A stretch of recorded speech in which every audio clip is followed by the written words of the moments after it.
Hello, reading room, and happy 2026. I didn't say that earlier. We're still celebrating a little bit with visuals. It is day number 11, and we are here reading the book Black Looks by Bell Hooks, Race and Representation. Boy, we really do get into it, so let's go ahead and get into it. I don't think, I have anything else.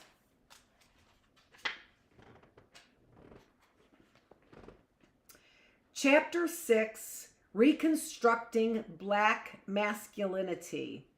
Black and white snapshots of my childhood always show me in the company of my brother. Less than a year older than me, we looked like twins, and for a time in life, we did everything together. We were inseparable. As young children, we were brother and sister, comrades in it together. As adolescents, he was forced to become a boy, and I was forced to become a girl. In our Southern Black Baptist patriarchal home, being a boy meant learning to be tough, to mask one's feelings, to stand one's ground and fight. Being a girl meant learning to obey, to be quiet, to clean, to recognize that you had no ground to stand on. I was tough, he was not. I was strong-willed, he was easygoing. We were both a disappointment. Affectionate, full of good humor, loving, my brother was not at all interested in becoming a patriarchal boy. This lack of interest generated a fierce anger in our father. We grew up staring at black and white photos of our father in a boxing ring, playing basketball with the black infantry he was part of in World War II. He was a man in uniform, a man's man, able to hold his own. Despising his one son for not wanting to become the strong, silent type, my brother loved to talk, tell jokes, and make us happy. Our father let him know early on that he was no son to him. Real sons wanted to be like their fathers. Made to feel inadequate, less than male in his childhood, one boy in a house full of 6 sisters, he became forever haunted by the idea of patriarchal masculinity. All that he had questioned in his childhood was sought after in his early adult life in order to become a man's man. Phallocentric, patriarchal, and masculine. In traditional black communities, when one tells a grown male to be a man, one is urging him to aspire to a masculine identity rooted in patriarchal ideal. In the patriarchal ideal. Throughout black male history in the United States, there have been black men who were not at all interested in the patriarchal ideal. In the black community of my childhood, there was no monolithic standard of black masculinity. Though the patriarchal ideal was the most esteemed version of manhood, it was not the only version. No one in our house talked about black men being no good, shiftless, trifling. Head of the household, our father was a much man, a provider, lover, disciplinarian, reader, and thinker.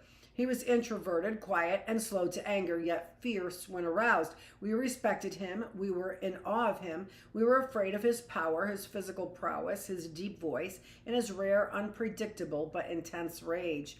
We were never allowed to forget that, unlike other black men, our father was the fulfillment of the patriarchal masculine ideal. Though I admired my father, I was more fascinated and charmed by black men who were not obsessed with being patriarchs. Hold on.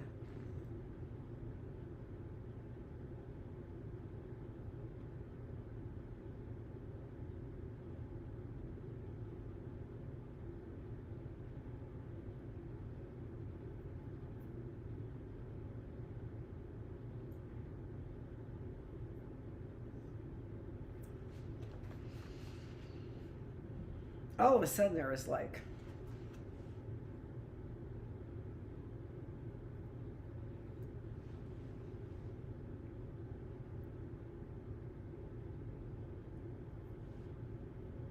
there we go.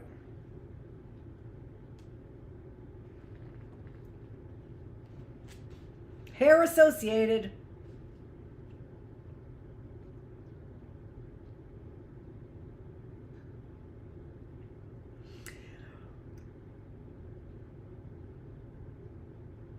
By Felix, a hobo who jumped trains, never worked a regular job, and had a missing thumb. By Kid, who lived out in the country and hunted the rabbits and coons that came to our table. By Daddy Gus, who spoke in hushed tones, sharing his sense of spiritual mysticism. These were the men who touched my heart. The list goes on. I remember them because they loved folks, especially women and children. They were caring and giving. They were black men who chose alternative lifestyles, who questioned the status quo, who shunned a ready-made patriarchal identity and invented themselves. By knowing them, I have never been tempted to ignore the complexity of black male experience and identity. The generosity, there was like something flittering.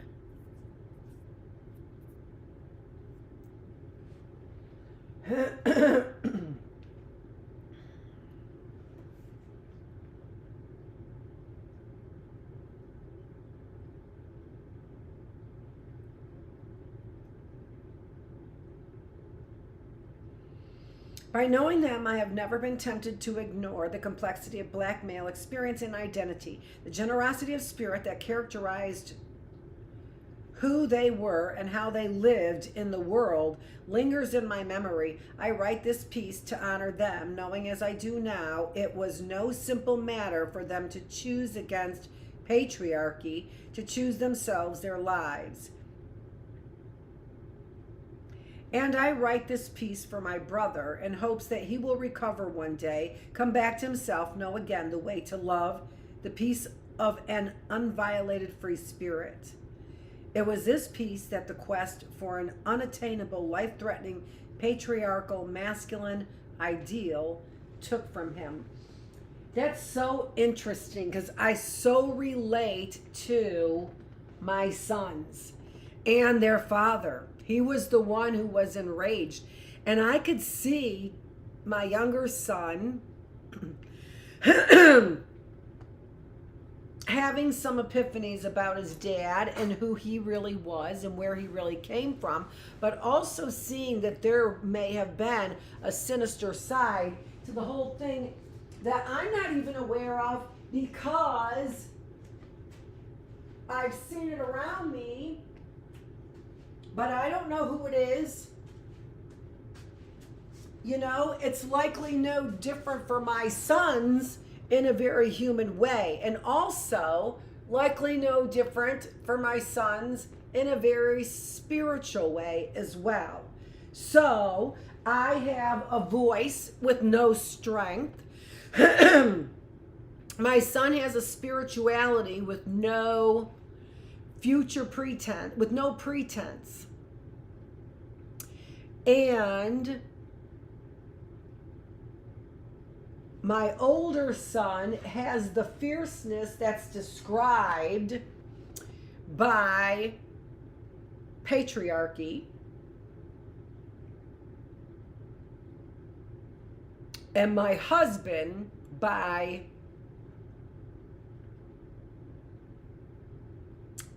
I would have to say the unknown. And there you have the package family right there. Hold on, let me get my highlighter.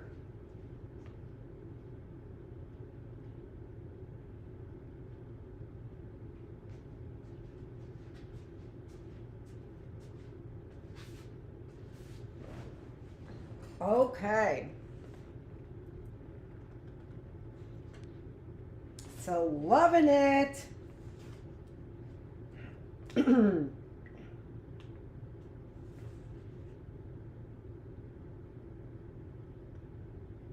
And I write this piece for my brother in hopes he will recover one day, come back to himself, know again the way to love, the peace uninvolved, the peace of an uninvolved free spirit.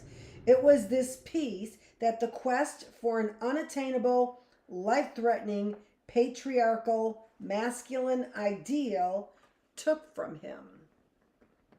Peace. It was this peace of an uninvolved free spirit, that patriarchy, imperialism, nationalism, unquestionable devotion. We are allowed to question our monotheistic God all up and down. We're not allowed to turn our backs on him, though. So that is good stuff, because I would have to say that my older son knows something about the consequences of a free spirit. I sure do. I turn my back on a 100% free spirit. For sure. Not in this atmosphere. Not for me. Right? It's the reason why I always say I'm not an actress. Because that uninvolved free spirit of those who are acting is so scary to me. Right? So I understand that, but we're all playing our role. So I'm playing my role, but my role is my role. I invented it. I gave it the identity. And in that, I've always felt like I was a free spirit. I don't, speak a lot about myself. Well, only relative to my experiences.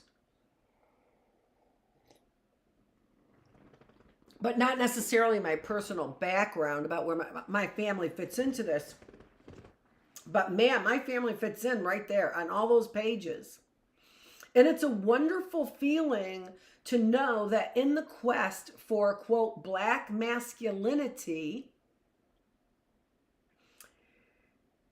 there is this idea of we're all people of color, so embrace that to whatever extent you are more or less. We are all people of color. And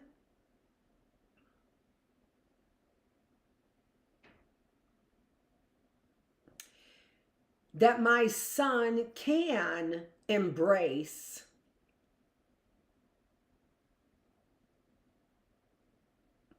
the generosity of spirit that characterized who they were and how they lived in the world lingers in my memory. So black male experience and identity. And yeah, definitely offspring of mine could be characterized right there on the pages. When I left our segregated Southern black community and went to a predominantly white college, the teachers and students I met knew nothing about the lives of black men. Learning about the matriarchy myth and white culture's notion that black men were emasculated, I was shocked. These theories do not speak to the world I had most intimately known, did not address the complex gender roles that were so familiar to me. And that's another thing, right? So they're my sons, in the millennials. They are the millennials. Those theories, learning about the matriarchy myth, right? Myth, and white culture's notion that black men are emasculated, I was shocked. These theories did not speak to the world I had most intimately known, did not address the complex gender roles, because they grew up, the millennials, with all kinds of walls being broken down, the walls of Jericho being broken down relative to gender myths in general. And so you're saying, oh, it's the woman myth. I mean, right? The millennials in some ways were the thinking between the knowledge that Gen X has and the chaos of Gen Z, or the the laissez-faire of Gen Z in many ways. When I left our segregated Southern Black community and went to a predominantly white college, the teachers and students I met knew nothing about the lives of Black men. Learning about the matriarch and the culture's notion was, all right, they did not speak. Sorry about that. Much of the scholarly work on Black masculinity that was presented in the classroom then was based on material gleaned from studies of urban Black life. This work conveyed the message that Black masculinity was homogeneous. I suggested that all Black men were tormented by their inability to fulfill the phallocentric masculine ideal as it has been articulated in white supremacist, capitalist patriarchy. Yeah, definitely sounds like my younger son.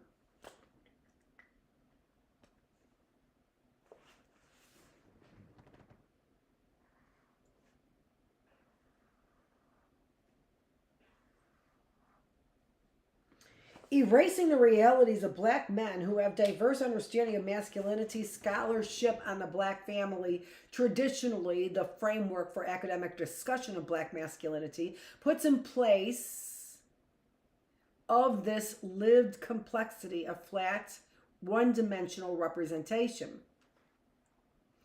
The portrait of Black masculinity that emerges in this work perpetually constructs Black men as failures who are psychologically fucked up, dangerous, violent sex maniacs whose insanity is informed by their inability to fulfill their phallocentric masculine destiny in a racist context. Much of this literature is written by white people and some of it by a few academic Black men. It does not interrogate the conventional construction of patriarchal masculinity or question the extent to which Black men have historically internalized this norm. It never assumes the existence of Black men whose creative agency has enabled them to subvert norms and develop ways of thinking about masculinity that challenge patriarchy. Yet there has never been a time in the history of the United States when Black folks, particularly Black men, have not been engaged by the dominant culture's stereotypical, fantastical representations of Black masculinity. Unfortunately, Black people have not systematically challenged these narrow visions, insisting on a more accurate reading of Black male reality. Acting in complicity with the status quo, many Black people have passively absorbed narrow representations of Black masculinity, perpetuated stereotypes, myths, and offered one-dimensional accounts. Contemporary Black men have been shaped by these representations. No one has yet endeavored to chart the journey of Black men from Africa to the so-called New World with the intent to reconstruct how they saw themselves. Surely the Black men who came to the American continent before Columbus saw themselves differently from those who were brought on slave ships or from those few who freely immigrated to a world where the majority of their brethren were enslaved.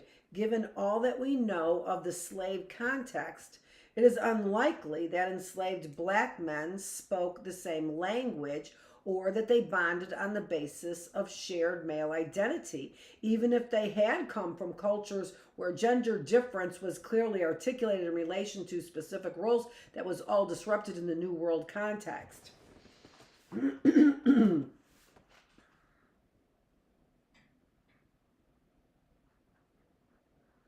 Yeah, and that language thing is a key thing, I think, because the arrogance of the owners, of the white slave masters, that they don't want to know what that African jungle language is, right, makes them ignorant to what is really going on. And that ignorance far surpasses simple, I missed something. In other words, there's a genetic basis to that kind of ignorance.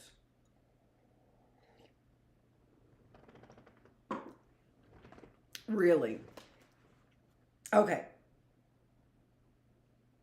Transplanted African men, even those who were coming from cultures where sex roles shaped the division of labor, where the status of men was different and most often higher than that of females, had imposed on them all white colonizers' notions of manhood and masculinity. Black men did not respond to this imposition passively. Yet it is evident in black male slave narratives that black men engaged in racial uplift were often most likely to accept that black men engaged in racial uplift were often most likely to accept norms of masculinity set by white culture. That is really, interesting. So they imposed on black men colonizers' notions of manhood and masculinity. It's not as if black men took it passively. They did not respond passively. Yet, it is evident that male slave narratives that black men engaged in racial uplift were often most likely to accept norms of masculinity set by white culture. So it is a power play. That's it. No more. It's power. That's it, no more. That's the argument presented on the table.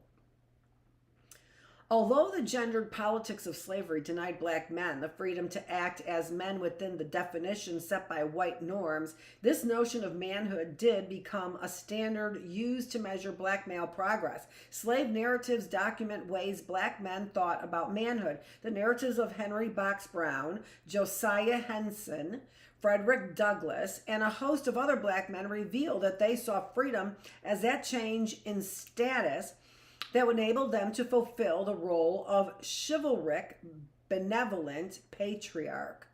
Free, they would be men able to provide for and take care of their families. Describing how he wept as he watched a white slave owner beat his mother, William Wells Brown lamented, "Experience has taught me that nothing can be more heartrending than for one to see a dear and beloved mother or sister tortured, and to hear their cries and not be able to render them assistance. But such is the position which an American slave occupies." Frederick Douglass did not feel his manhood affirmed by intellectual progress. It was affirmed when he fought man to man with the slave overseer.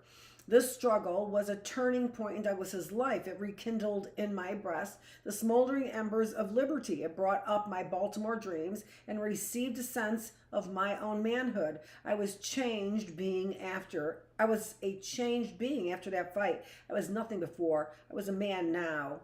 The image of black masculinity emerges from slave narratives is one of hardworking men who longed to assume full patriarchal responsibility for families and kin.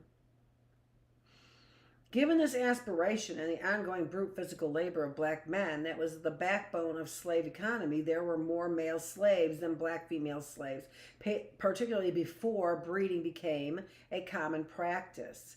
It is really amazing that stereotypes of black men as lazy and shiftless so quickly become common in public imagination.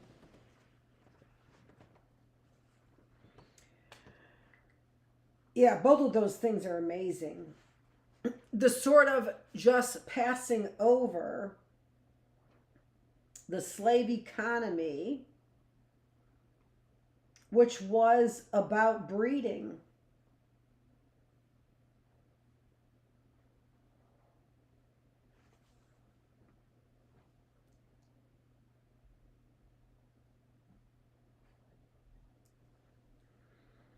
So brute physical force was the backbone of the slave economy, especially before breeding.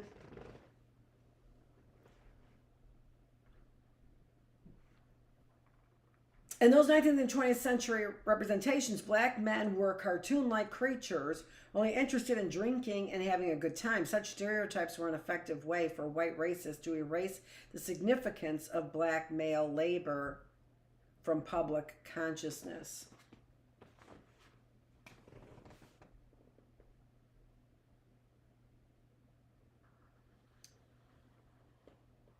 Yeah. Just like wiping away the idea of breeding from public consciousness.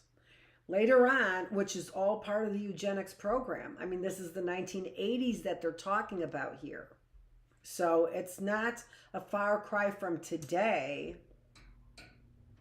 And still, as a common practice, that has not been addressed at all, to my knowing, to my knowledge.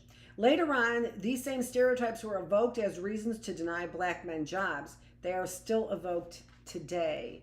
Male idleness did not have the same significance in African and Native American cultures that it had in the white mindset. Many 19th century Christians saw all forms of idle activity as evil, or at least a breeding ground for wrongdoing. For Native Americans and Africans, idle time was space for reverie and reverie and contemplation. When slavery ended, black men could once again experience a sense of space. There are no studies which explore the way Native American cultures altered notions of black masculinity, especially for those black men who lived as Indians or who married Indian wives. Since we know there were many tribes who conceived of masculine roles in ways that were quite different from those of whites, black men may well have found African ideas about gender roles affirmed in Native traditions.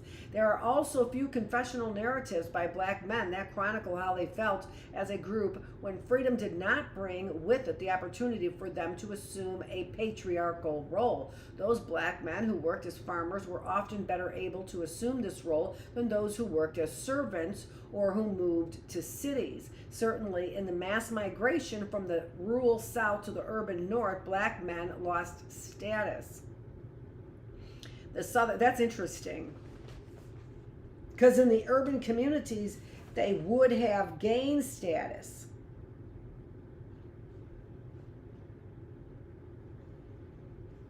Today,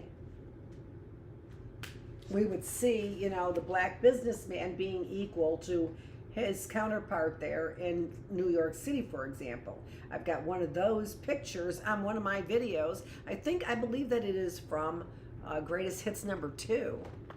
It's been fun watching it. Now I'm sitting there watching it, and I actually go outside when I take a break with Lucy and watch. And now I have even my phone is setting up there so I could watch the video. So even though Officer Clark, I said I'm not a phone person, that acts as all access to, and only at home because I don't have a service, to my music. So it is the sort of ultimate $40 radio.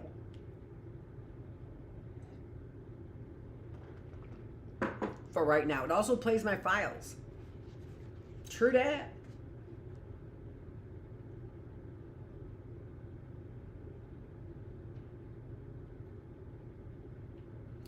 In Southern black communities, there were many avenues for obtaining communal respect. A man was not respected solely because he could work, make money, and provide. The extent to which a given black man absorbed white society's notion of manhood likely determined the extent of his bitterness and despair that white supremacy continually blocked his access to the patriarchal ideal. 19th century black leaders were concerned about gender roles. While they believed that men should assume leadership positions in the home and public life, they were also concerned about the role of black women and racial uplift. Because remember, those were the ones who were more aligned with the patriarchal ideal. The ones who were more involved in the racial uplift. Whether they were merely paying lip service to the cause of women's rights or were true believers, exceptional individual black men advocated equal rights for black women. In his work, Martin Delany continually stressed that both genders needed to work in the interest of racial uplift. To him, gender equality was more a way to have greater involvement in racial uplift than a way for black women to be autonomous and independent. Black male leaders like Martin Delany and Frederick Douglass were patriarchs, but as benevolent dictators, they were willing to share power with women, especially if it meant they did not have to surrender any male privilege. As co-editors in the North Star, Douglas and Delaney had a masthead in 1847 which read, "Right is of no sex, truth is of no color." Right on, brother. The 1848 meeting of the National Negro Convention included a proposal by Delaney stating, "Whereas we fully believe in the equality of the sexes, therefore resolve that we hereby invite females hereafter to take part in our deliberation." In Delaney's 1852 treaty, the condition, elevation, emigration, and destiny of the colored people of the United States politically considered, he argued that black women should have full access to education so that they could be better mothers, asserting, now see, this is the thing too, where you've got this eraser that is just erasing anything that would be considered woke today. They would erase phrases from titles that used the words colored people. And in doing so, there would be a systematic way then to erase what would have been politically relevant at that time and more politically correct at that time, showing what progress can achieve even in our language, right? Okay, so that they could be better mothers, asserting the potency and respectability of a nation or people depends entirely upon the position of their women. Therefore, it is essential to our elevation that the female portion of our children be instructed in all the arts and sciences pertaining to the highest civilization. Right on, brother. In Delaney's mind, equal rights for black women in certain public spheres, such as education, did not mean that he was advocating a change in domestic relations whereby black men and women would have co-equal status in the home.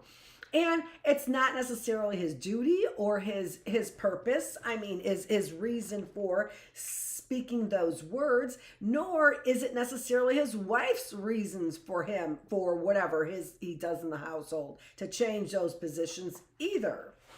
Most 19th century black men were not advocating equal rights for women. On one hand, most black men recognized the powerful and necessary role black women had played as freedom fighters in the movement to abolish slavery and other civil rights efforts. Yet on the other hand, they continued to believe that black women should be subordinate to men.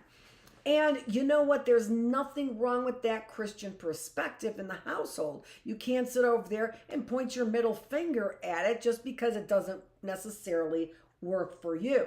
In the same expectation that you don't expect the patriarchal ideal to impress upon you different status for women, nor can you impress upon them the hierarchy in somebody's family and the respect that represents to both the male and the female in the household. Okay, I've got some really bad connection over here, it looks to me. So let me keep my eyeballs open over here as we are continuing on, but I wanted to highlight something because I just think that is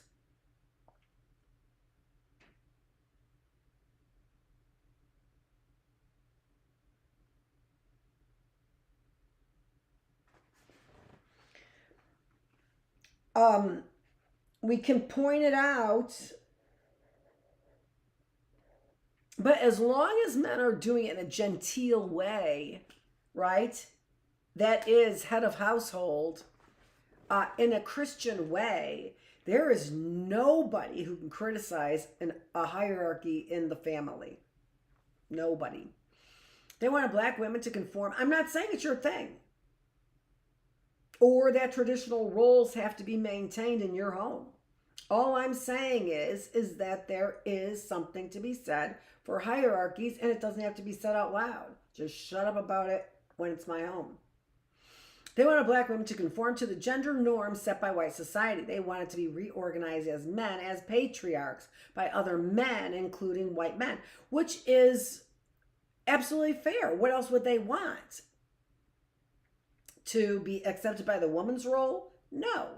Yet they could not assume the position if black women were not willing to conform to prevailing sexist gender norms. Many black and there is, there's traditional homes and families, and there are what you expect of anyone in the workplace, which was just unmanageable given our greed.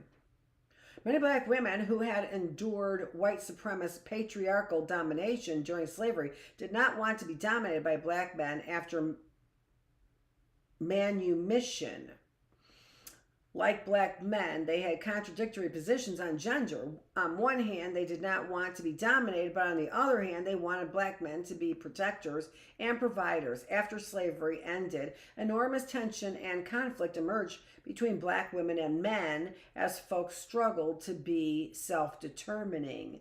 As they worked to create standards for community and family life, gender roles continued to be problematic for everybody. But yeah, it just is definitely highlighted by the traumatic conditions of slavery. Black men and women who wanted to conform to gender role norms found that this was nearly impossible in a white racist economy that wanted to continue its exploitation of black labor. And that's the whole thing about all of it. It was the exploitation of labor in any way possible. In any way possible, by any means. Sound familiar, Jesuits? Much is made by social critics who want to further the notion that black men are symbolically castrated for the fact that black women often found work in service jobs while black men were unemployed. Sounds like systematic racism to me, and a systematic attack on families. Black families right there. The reality, however, was that in some homes it was problematic when a black woman worked and the man did not, or when in any home, or when she earned more than he. Yet in other homes, black men were quite content to construct alternative roles because they were learning helplessness in the hands of science. Critics who look at black life from a sexist standpoint advance the assumption that black men were psychologically devastated because they did not have the opportunity to slave away in low-paying jobs for white racist employers, when the truth may very well be that those black men who wanted to work but could not find jobs, as well as those who did not want to find jobs, may simply have felt relieved that they did not have to submit to economic exploitation. Amen, brother. That's it. Exactly. Call it whatever you want, you sons of bitches, because you're going to call it whatever you want anyway. Right? So at least I'm sitting on my ass when you're calling me an ass sitter. Consequently, there were black women who wanted black men to assume patriarchal roles, and because there are benefits, and there were some who were content to be autonomous, independent. And long before contemporary feminist movement sanctioned the idea that men could remain home and rear children while women worked, black women and men had such arrangements and were happy with them. Without implying that black women and men lived in gender utopia, I am suggesting that black sex roles, and particularly the role of men, have been more complex and problematized in black life than is believed. This was especially the case when all black people lived in segregated neighborhoods. Racial integration has had a profound impact on black gender roles. It has helped to promote a climate wherein most black women and men accept sexist notions of gender roles. Unfortunately, many changes have occurred in the way black people think about gender, yet the shift from one standpoint to another has not been fully documented. For example, to what extent did the civil rights movement, with its definition of freedom as having equal opportunity with whites, sanction looking at white gender roles as a norm black people should imitate? Why has there been so little positive interest shown in the alternative lifestyles of black men? In every segregated black community in the United States, there are adult black men, married, unmarried, gay, straight, living in households where they do not assert patriarchal domination and yet have fulfilled lives where they are not sitting around worried about castration. Again, it must be emphasized that the black men who are most worried about castration and emasculation are those who have completely absorbed white supremacist patriarchal definitions of masculinity. Advanced capitalism further changed the nature of gender roles for all men in the United States. The image of the patriarchal head of the household, ruler of this mini-state called the family, faded in the 20th century. More men than ever worked for someone else. Let me highlight something else here.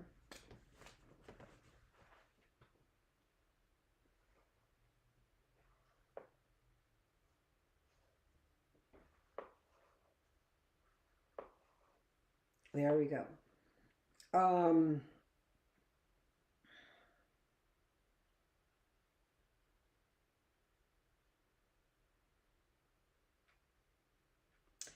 don't know, did I read this?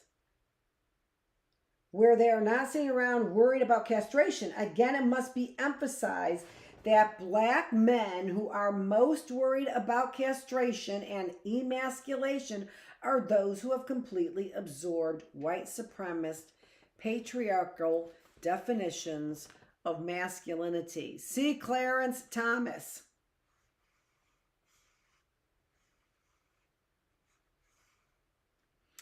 Advanced capitalism further changed the nature of gender roles for all men in the United States. The image of the patriarchal head of the household, ruler of this mini-state called the family, faded in the 20th century. I already read this. More than ever before worked, more men than ever before worked for someone else.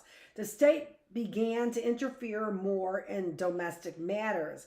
A man's time was not his own. It belonged to his employer, and the terms of his rule in the family were altered. In the old days, a man who had no money could still assert tyrannic rule over family and kin by virtue of his patriarchal status, usually affirmed by Christian belief systems. Within a burgeoning capitalist economy, it was wage earning power that determined the extent to which a man would rule over a household, and even the rule was limited by the power of the state. In White Hero, Black Beast, Paul Hock describes the way in which advanced capitalism altered representations of masculinity. And this is just, disgust reaped on a wound, if you ask me. Let me make sure I'm all set over here. Yeah. Okay. The concept of masculinity is dependent at its very root on the concepts of sexual repression and private property. Ironically, is sexual repression and economic scarcity. Ironically, it is sexual repression and economic scarcity that give masculinity its main significance as a symbol of economic status and sexual opportunity. The shrinkage of the concept of man into the narrowed and hierarchical conceptions of masculinity of the various work and consumption ethics also goes hand in hand with an increasing social division of labor and an increasing shrinkage of the body's erogenous potentials, culminating in a narrow genital sexuality as we move from the simpler food gathering societies to the agricultural society to the urbanized work and warfare society. We notice that it is a narrower and narrower range of activities that yield masculine status. In feminist terms, this can be described as a shift from emphasis on patriarchal status determined by one's capacity to assert power over others in a number of spheres based on maleness to a phallocentric model where what the male does with his penis becomes a greater and certainly a more accessible way to assert masculine status. It is easy to see how this served the interest of a capitalist state which was indeed depriving men of their rights, exploiting their labor in such a way that they only indirectly received the benefits, to deflect away from a patriarchal power based on ruling others and to emphasize a masculine status that would depend solely on the penis. Motherfuckers, motherfuckers, motherfuckers. How is that for depending on the penis? Just refer to you as being in the fuck position. Jesus, gosh almighty. You capitalists are just the extension of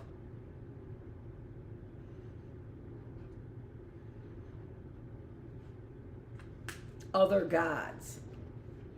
With the emergence of a fierce phallocentrism, a man was no longer man because he provided care for his family. He was a man simply because he had a penis.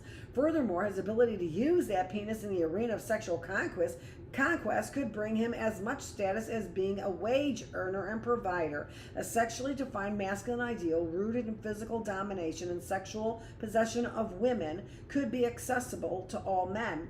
Hence, even unemployed black men could gain status, could be seen as the embodiment of masculinity within a phallocentric framework, but not necessarily if you take a look at the industry. Well, what the hell am I talking about? Pornography, which is the biggest industry in the world. Never mind. Barbara Einrich's The Hearts of Men chronicles white male repudiation of a masculine ideal rooted in a notion of patriarchal rule requiring a man to marry and care for the material well-being of women and children, an increasing embrace of a phallocentric playboy ideal. At the end of the chapter, Early Rebels, Ehrenreich.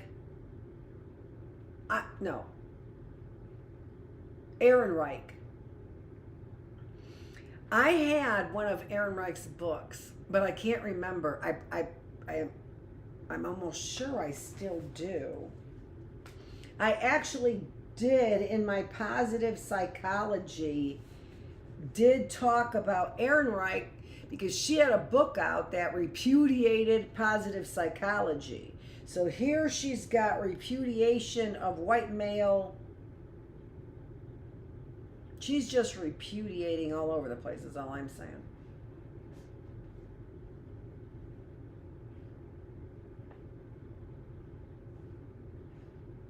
See, and to me, this is an uprooting of Barbara Ehrenreich is this Nazi uprooting of the family. So, Ehrenreich is saying, she's repudiating the masculine ideal rooted in a notion of patriarchal rule requiring a man to marry and care for the material well-being of women and children, and an increasing embrace of phallocentric playboy ideal. She is saying what the real hearts of men are is to uproot this masculine patriarchal ideal, because you have a patriarchal ideal not based on you or anything you want. It was given to you. It was systematic. Get rid of it. But what is this patriarchal idea that she is defining as a man to marry and care for the material well-being of women and children? That's not a patriarchal idea. That's a Christian ideal. That's a godly ideal. That's a biblical ideal. And see how her reframing is saying anything goes? Barbara Ehrenreich. I'm gonna stop there, and what I am gonna do is I'm going to find out what was the book that I talked about and taught in positive psychology that was Ehrenreich's. I don't know if I bought the book, but I did read the book. I may not have bought, I had to have bought the book because that's the kind of person I am. I'm not going to criticize unless I actually purchased it and you have evidence that I did have it and read it and highlight and whatever and think it's bullshit based on that. But here's the thing about it. I could have downloaded it. I could have gotten it free and then based a lot of my lecture on a free copy so as to not inspire her work. But I was probably fair about it. I do remember the book, but I can't remember what the cover looks like, but I do remember her name on the book, seeing like the type, which is like a serif font. Kind of like a Times Roman, but more like a Boudini. This is Dr. Annette Feravich, knowing her fonts and showing off. That's for damn sure. But now finding out, where is that Barbara Ehrenreich? And what's also interesting about that, I'm going to interject this. What's also interesting about that is that I had a conversation with my new boss at the time in 2010, getting to know him, Dr. Shackelford, over at Oakland University. And he was saying to me that, like, really getting me riled up, like my whole discipline was on the rocks, which in positive psychology, which was the mindset and the systematic direction of science to dispose of these ideas of positive psychology, which were clearly a healthier way to a healthier mind, a healthier body, and a healthier spirit, which was completely dismissed at in the secular university and at the secular university level. So I'm going to go look up her book and see what I had on her book. That's Barbara Ehrenreich. And then look up a little bit more about that book, which clearly is a systematic disruption of Black male families, advocating a systematic disruption. It's systematic because it advocates the disruption and chaos and a continued